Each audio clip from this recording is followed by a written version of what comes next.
This is a Saturday Morning TVLog from Big D's Entertainment Rankings and Reviews. Welcome to another Saturday Morning TVLog, and this time around it's Casper and the Angels, brought to us by Hanna-Barbera and Harvey Comics. Greetings, my fellow YouTubers. I'm Doyle, better known to you as the Big D. This, of course, is Big D's Entertainment Rankings and Reviews. So today's Saturday Morning TVLog is Casper and the Angels, a spook-tacular but also sci-fi filled animated series originally produced by Hanna-Barbera along with Harvey Comics, based on the Harvey Comics character Casper the Friendly Ghost. Of course, this would mark his comeback after being absent for some time, since the mid-60s, I do believe. Originally premiering on NBC in September of 1979, the show focuses on, of course, our main character, Casper the Friendly Ghost, who is a guardian ghost who befriends a couple of futuristic police gals who patrol in a space city, almost similar to the style of the Jetsons sang, in the year 2179. Those two are Minnie, who is a rather ditzy redhead, and Maxie, who is a much more intelligent African-American gal with a very short temper.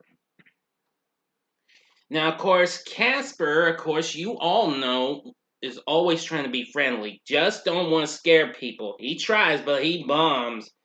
As he's joined by the rambunctious but good-hearted Harry Scary, a large, shaggy, 1,000-year-old ghost with a big red nose and a big bow tie.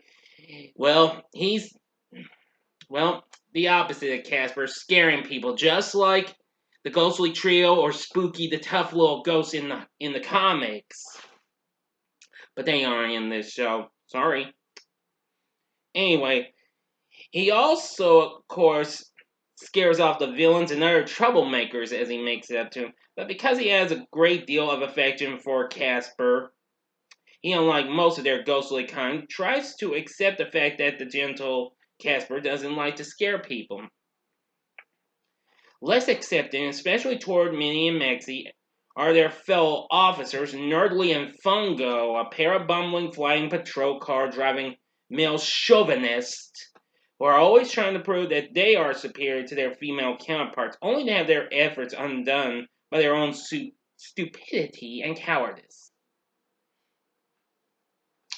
Now, actually, this show was apparently Hanna-Barbera's second attempt to cash in on the popularity of ABC's hit Charlie's Angels, as well as the popularity of the motorcycle police drama Chips, which had recently premiered on NBC. The first, of course, was Captain Caveman, the Teen Angels, which, of course, was on ABC at the time. Now, like many series the studio produced during the 70s, the show contained a laugh track. Anyway, after a total of 13 episodes were produced and aired, and let me see here, I'm trying to check here.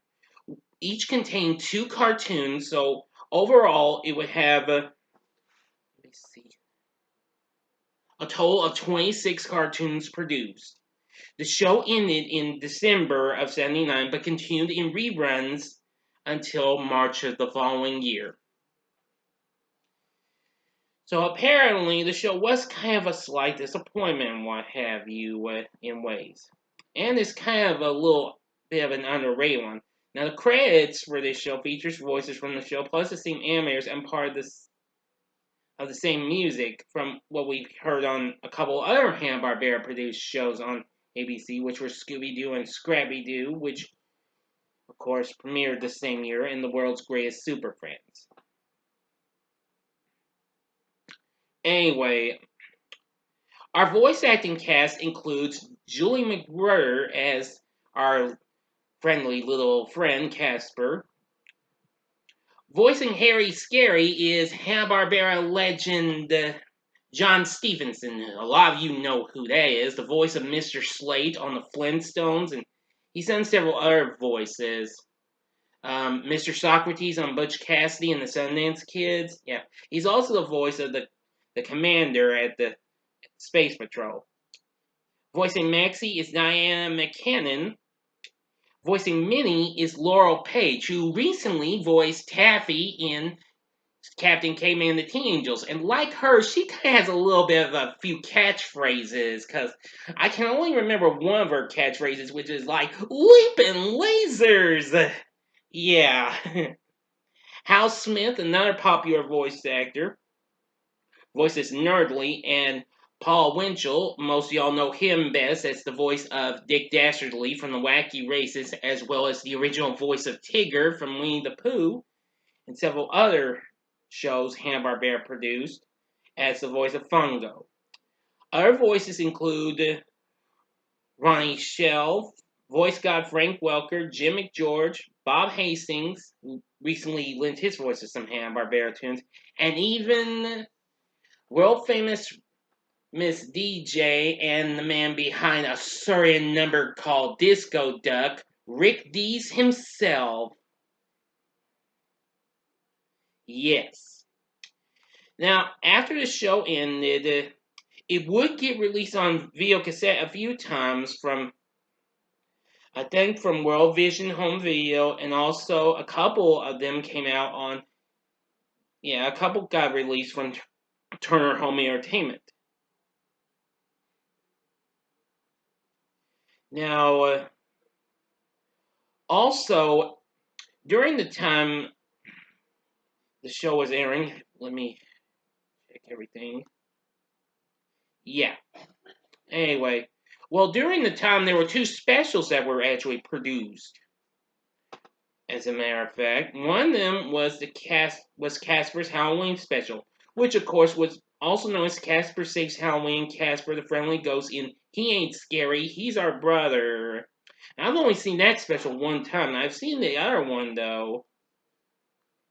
Now, of course, that premiered before Halloween in '79, and that of course was still the show was still going.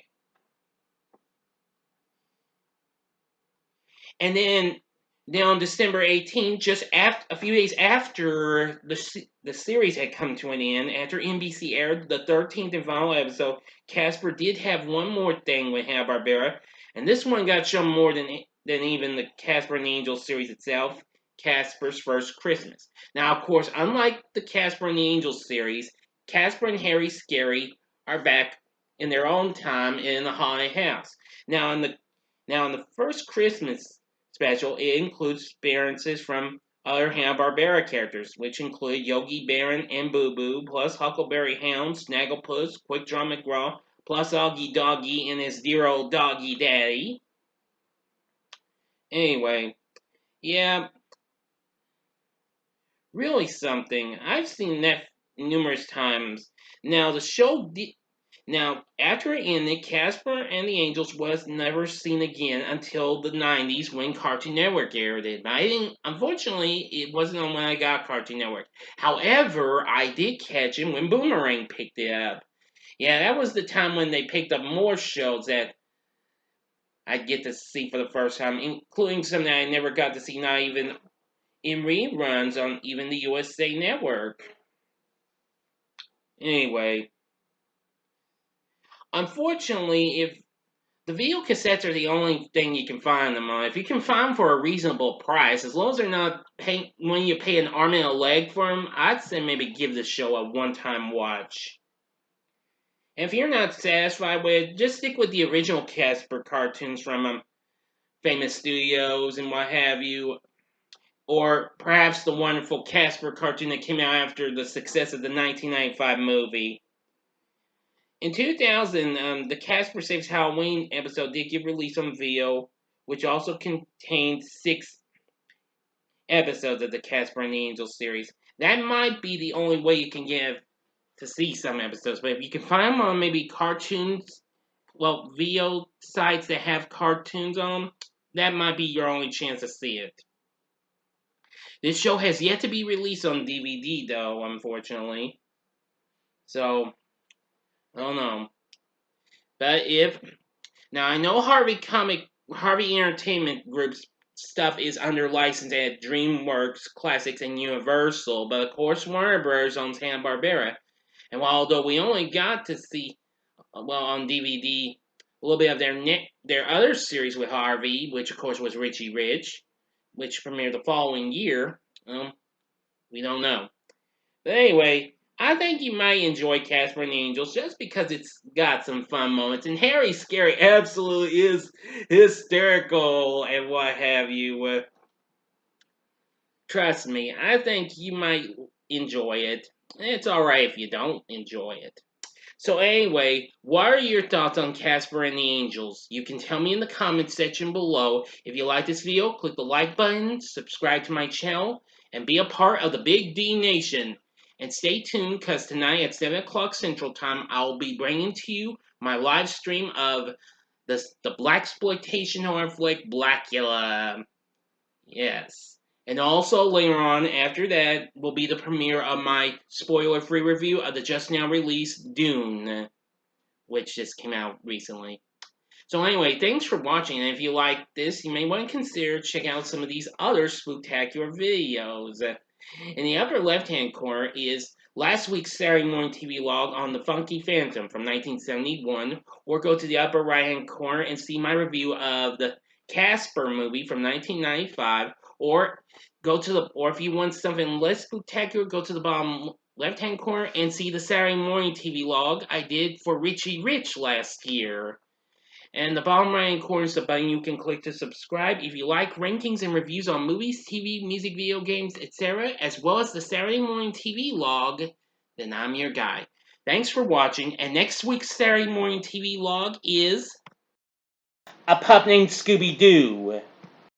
So until next time, I'm the Big D saying, see ya.